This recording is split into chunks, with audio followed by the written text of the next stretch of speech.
नमस्कार छात्राओं, आज हम गृह प्रबंध प्रक्रिया के बारे में अध्ययन करेंगे।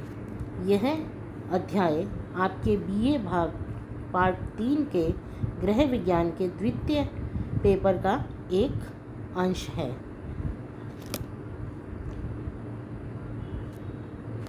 इसमें सर्वप्रथम हम गृह प्रबंध की परिभाषा, फिर उसका महत्व व आवश्यकता देखेंगे। गृह व्यवस्था एक सुनियोजित एवं सजीव प्रक्रिया है। दैनिक जीवन में देखा गया है कि हम साधारणतया इस बात पर ध्यान नहीं देते हैं कि किस सीमा तक प्रबंध प्रक्रिया हमारे जीवन को प्रभावित करती है। गृह प्रबंध प्रक्रिया एक मानसिक प्रक्रिया है जो निरंतर चलती रहती है। गृह व्यवस्था एक परिवर्तनशील प्रक्रिया है जिसमें परिवार जीवन को परिस्थितियों का सामना करने के लिए व्यवस्थित रूप देता है। समस्याओं का समाधान करने के लिए सदस्यों की योग्यता एवं कुशलता के अनुसार प्रबंध करता है, जिससे लक्ष्यों को सफलता से प्राप्त किया जा सके। पारिवारिक लक्ष्यों को पूरा करने के लिए वह सभी मानवीय और अमानवीय साधनों का प्रयोग करता है। इसके लिए उसे प्रबंध प्रक्रियाओं जैसे आयोजन, नियंत्रण और मूल्यांकन पर निर्भर करना पड़ता है। गृह प्रबंध के अंतर्गत परिवार के साधनों का नियोजन, नियंत्रण तथा मूल्यांकन आता है, जिसके द्वारा पारिवारिक उद्देश्यों की प्राप्ति की जा सकती है। आइए जानें कि प्रबंध प्रक्रियाओं का विकास किस तरीके से हुआ। आज के बदलते आधुनिक परिप्रेक्ष्य में प्रबंध प्रक्रियाओं को समझना एवं उसके महत्व का ज्ञान होना अति आवश्यक हो गया है। प्रक्रियाओं का अध्ययन एवं शोध कार्य करने के लिए एक विचारधारा की संकल्पना तैयार कर उपलब्ध ज्ञान का संकलन करना आवश्यक हो गया है। प्रबंध प्रक्रियाओं के महत्व को समझना आवश्यक है, तभी संपूर्ण जीवन में इसका लाभ उठा सकते हैं और उसमें अपेक्षित सुधार एवं नियंत्रण के द्वारा लक्ष्यों की प्राप्ति में सफलता प्राप्त कर सकते हैं। गृह प्रबंध प्रक्रियाओं में एक उद्देश्य को पूरा करने के लिए क्रियाओं का क्रम होता है। प्रक्रिया को परिभाषित करने में विद्वता में भिन्नता थी। व्यावसायिक विशेषज्ञों ने प्रबंधन प्रक्रियाओं को क्रियाओं का चक्र, जिसमें निर्णय लेना, कार्यक्रम निर्धारित करना, संचरण, नियंत्रण एवं पुनः अवलोकन माना है, जबकि प्रशासनिक क्रियात्मकता के अनुसार आयोजन, संगठन, साधनों की व्यवस्था, निर्देशन तथा नियंत्रण का समावेश होता है। गृह प्रबंध के विशेषज्ञों ने प्रक्रियाओं के प्रारूप तैयार किया, जो एक मार्गदर्शक के रूप में प्रशासनिक क्रियाओं में सहायता देता है। प्रबंध प्रक्रियाओं में 3 स्वतंत्र मानसिक गतिविधियां सम्मिलित हैं: योजना बनाना, क्रियान्वयन करना, नियंत्रण और अंत में मूल्यांकन करना। योजना के क्रियान्वयन पर नियंत्रण रखा जाता है तथा मूल्यांकन के द्वारा भविष्य की योजनाओं को अधिक सफल बनाने के लिए एक आधार तैयार किया जाता है। आयोजन व नियंत्रण की अवस्था में विशिष्ट एवं महत्वपूर्ण मानसिक प्रक्रिया कार्य करती है और प्रबंध प्रक्रियाओं के विभिन्न भागों व चरणों में एक रूपता लाई जाती है। बहुत सी योजनाएं एक विकट पहेली के समान होती हैं, जिन्हें सफलतापूर्वक हल करना आवश्यक होता है, तभी संपूर्ण योजना के सभी भाग संपादित किए जा सकते हैं। गृह प्रबंध प्रक्रिया के चरण। Steps in process of management. प्रथम चरण है प्लानिंग। जीवन को सुचारू रूप से चलाने के लिए गृह व्यवस्था पारिवारिक जीवन का एक महत्वपूर्ण पक्ष है। यह एक परिवर्तनशील प्रक्रिया है। गृह व्यवस्था में आयोजन योजना की सफलता का आधार है। कुछ समय पूर्व प्रबंध और नियोजन को पर्यायवाची समझा जाता था। किसी कार्य को आरंभ करने से पहले उसकी योजना तैयार कर ली जाती है। अच्छे आयोजन के परिणाम हमेशा उच्च श्रेणी के होते हैं। योजना बनाने से पूर्व प्रक्रियाओं के परिणामों का अनुमान लगा लिया जाता है। बिना सोचे समझे कार्य करने से समय और शक्ति का व्यय अधिक होता है।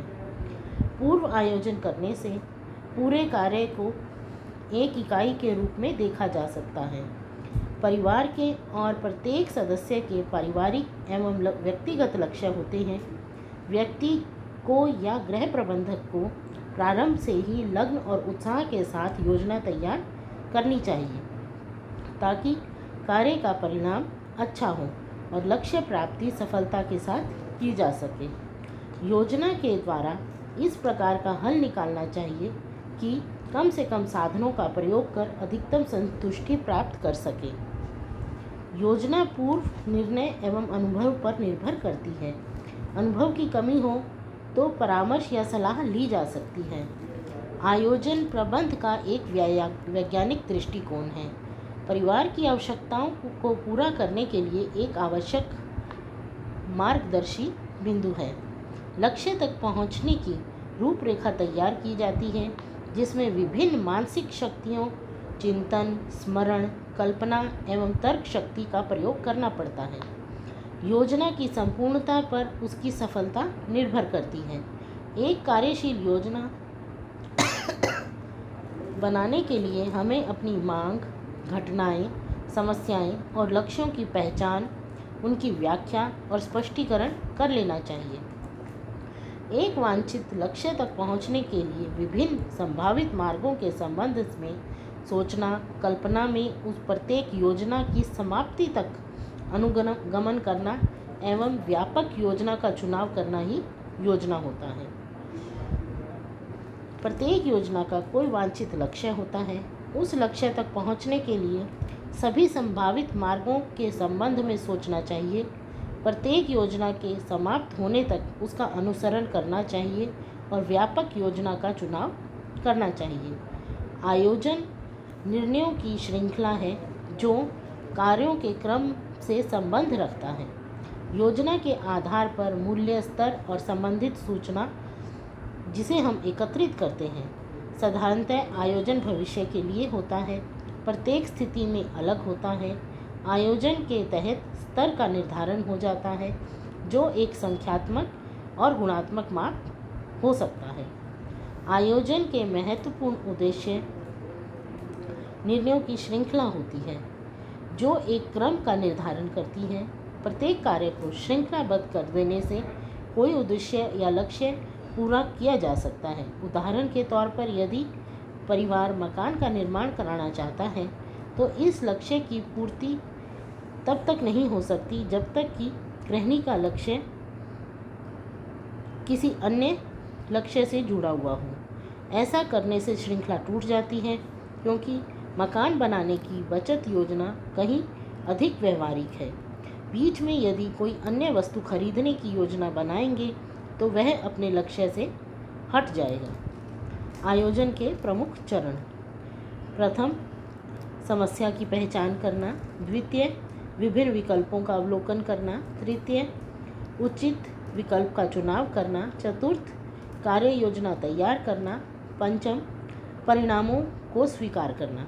प्रत्येक समस्या या कार्य में हमें उसका अवलोकन एवं स्पष्टीकरण करना होगा। उपयुक्त विकल्प को उनकी अच्छाई बुराई के दृष्टिकोण से आंकना होगा। सारे विकल्प एक समस्या के लिए उपयुक्त नहीं होते। सही विकल्प का चुनाव आदेश और भावना की बजाय तथ्यों के आधार पर करना चाहिए। व्यक्ति, परिवार और सभी बातों का ध्यान रखकर तर्कसंगत निर्णय करना चाहिए। आयोजन की विशेषताएं, अर्थात हमारी योजना कैसी हो। आयोजन एक लगातार और स्वतः होने वाली प्रक्रिया है। जीवन भर मनुष्य आयोजन करता ही रहता है। एक योजना के पूरा होने से पहले दूसरी योजना की कल्पना में लग जाता है। उपलब्ध साधनों की मात्रा व उनकी मांग व आवश्यकता में संतुलन होना चाहिए। यदि किसी वस्तु की मांग बढ़ जाए और साधन की कमी हो तो कठिनाई हो सकती है। समस्या और उसका समाधान करने के लिए उपाय, परिणामों का अनुमान पहले से ही कर लेना चाहिए। समस्याओं की जटिलता का पूर्वानुमान कर लेना चाहिए और उसे हल करना चाहिए। इसी तरह से वर्ष के प्रारंभ में दिन भर की योजना सुबह ही बना लेनी चाहिए। इससे सफलता व कार्यकुशलता में वृद्धि होती है। योजना लचीली और परिवर्तनशील होनी चाहिए। योजना बनाते समय विभिन्न विकल्पों और उनकी कार्यप्रणाली के बारे में सोच विचार कर सबसे अधिक उपयुक्त विधि का चुनाव करना चाहिए। योजना बनाते समय पूर्व में संपन्न की गई योजना से हुई गलतियों का सुधार कर एक नवीन विधि का चुनाव करना चाहिए ताकि साधनों का सदुपयोग हो सके। आयोजन एक सतत प्रक्रिया है, क्योंकि योजना बनाना, उसे पूर्ण करना, नई नई योजनाओं की कल्पना करना और कार्यक्रम बनाना, यह प्रक्रिया निरंतर चलती रहती है। दूसरा चरण है ऑर्गेनाइजिंग। ऑर्गेनाइजिंग में हम लोग प्लानिंग के साथ ही जितने हमने स्टेप्स प्लान किए होते हैं उनमें जो रिसोर्सेज चाहिए उनका संकलन करते हैं और उनके बारे में विचार करते हैं। तृतीय प्रक्रिया है कंट्रोलिंग या नियंत्रण। इसे हम अगली कक्षा में पढ़ेंगे। धन्यवाद।